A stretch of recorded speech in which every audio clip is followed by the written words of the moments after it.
السلام علیکم ورحمۃ اللہ وبرکاتہ نحمده ونصلی علی رسولہ الکریم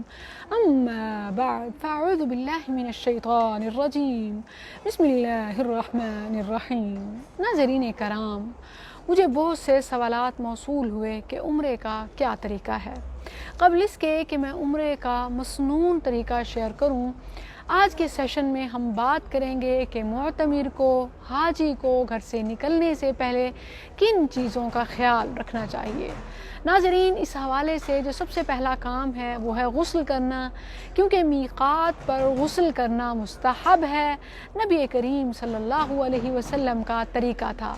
لیکن ہم ہند و پاک کے رہنے والے جن کی لینڈنگ جدہ ہے تو ان کا میقات یلملم بنتا ہے، اور پلین میں میقات سے گزرتے ہوئے ہم غسل نہیں کر سکتے، سو گھر سے نکلنے سے پہلے احرام کا غسل کر لیں، اور پھر آپ چاہیں تو گھر سے بھی احرام باندھ سکتے ہیں، اور میقات پر بھی اناؤنس کر دیا جاتا ہے، وہاں سے چاہیں تو احرام باندھ سکتے ہیں۔ لیکن جن کی لینڈنگ مدینہ المنورہ کی ہے، ان کا میقات ذوالحلیفہ بنتا ہے، تو وہ مدینہ سے مکہ جاتے ہوئے ذوالحلیفہ کے مقام پر میقات پر بھی غسل کر کے احرام باندھ سکتے ہیں، اور مدینہ میں بھی اپنے ہوٹل سے نکلتے ہوئے غسل کر کے احرام باندھ سکتے ہیں۔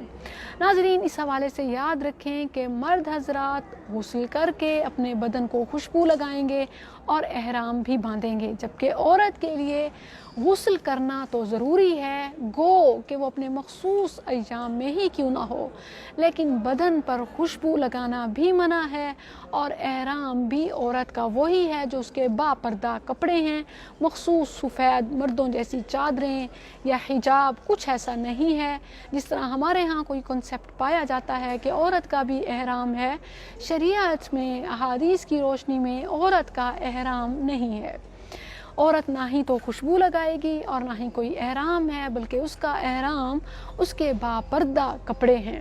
اور اس طرح سخت نقاب باندھنے سے منع کیا گیا ہے، جبکہ چہرے کو کور کرنا، کپڑا لٹکانا جس طرح کے عربی عورتیں کرتی ہیں تو وہ مثالی ہے، ہمیں اس کی مثال بھی ملتی ہے، اور چہرے کو کور کرنا ضروری ہے، نقاب باندھنا ضروری نہیں ہے۔ ناظرین، اس کے بعد یہ بھی سمجھا جاتا ہے کہ شاید احرام کی 2 رکعت نفل بھی ہوتی ہیں، تو یاد رکھیں کہ احرام کی شرط، عمرے کی شرط نفل کوئی نہیں ہے۔ ہاں، اگر تحیۃ الوضو پڑھنا چاہے کوئی تو پڑھ سکتا ہے، تحیۃ المسجد میقات میں پڑھنا چاہے تو وہ بھی پڑھ سکتا ہے۔ اسی طرح نبی کریم صلی اللہ علیہ وسلم جب بھی کسی سفر کے لیے نکلتے تو اللہ سے مدد مانگنے کے لیے 2 رکعت پڑھ لیا کرتے تھے، تو اس مقدس سفر میں بھی اللہ کی مدد کا شامل حال ہونا بہت ضروری ہے، اور نماز تو وہ چیز ہے کہ اللہ کا فرمان ہے وَاسْتَعِینُوا بِالصَّبْرِ وَالصَّلَاةِ، صبر کے ساتھ ساتھ نماز سے بھی مدد طلب کیا کرو، تو اللہ سے مدد مانگنے کے لیے 2 رکعت نماز پڑھی جا سکتی ہے۔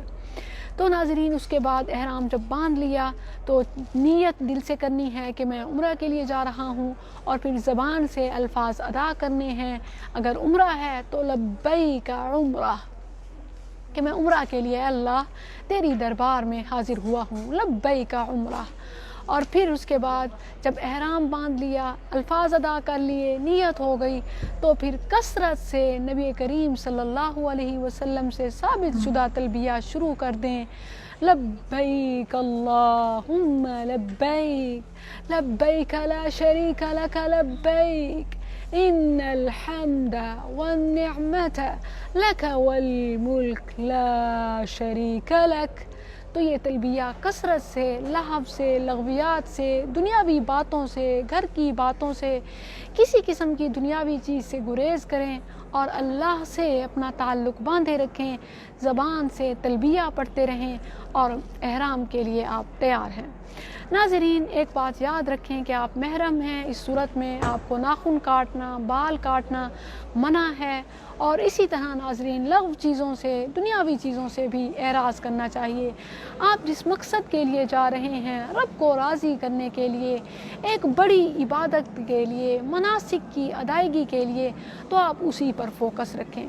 اس حوالے سے میں ایک اور بات بھی شیئر کرنا چاہوں گی. یہ بھی کانسیپٹ پایا جاتا ہے کہ جو پہلی نظر ہے کعبہ پر کہ وہ مست قبولیت کی ہے. ناظرین، بہت سی چیزیں ایسی ملتی ہیں کہ انسان سفر میں ہو، حدیث میں ہے کہ اللہ اس کی دعا رد نہیں کرتا. تو معتمر حاجی سفر میں ہوتا ہے، ضرور اللہ اس کی دعا قبول کرتا ہے. اسی طرح میں نے ویڈیو شیئر کی زمزم کے حوالے سے کہ جب زمزم جس نیت کے لیے پیا جاتا ہے تو وہ اللہ اس مقصد کو پورا کرتا ہے.